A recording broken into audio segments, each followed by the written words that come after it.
Russian missile hit railway infrastructure in Dnipropetrovsk region.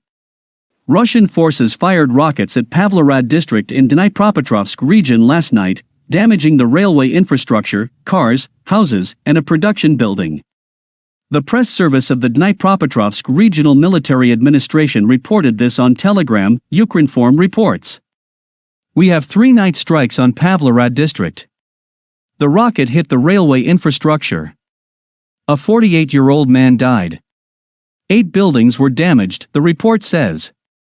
Another 2 missiles hit an industrial plant, damaging a production building. Casualties were not reported.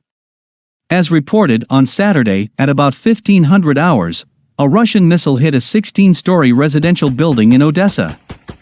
The total estimated losses of the enemy from February 24 to April 24 are tanks, 873, armored combat vehicles, 2,238, artillery systems 408, MLRS 147, air defense means 69, aircraft 179, helicopters 154, vehicles 1,557, ships/boats 8, UAVs of the operational and tactical level.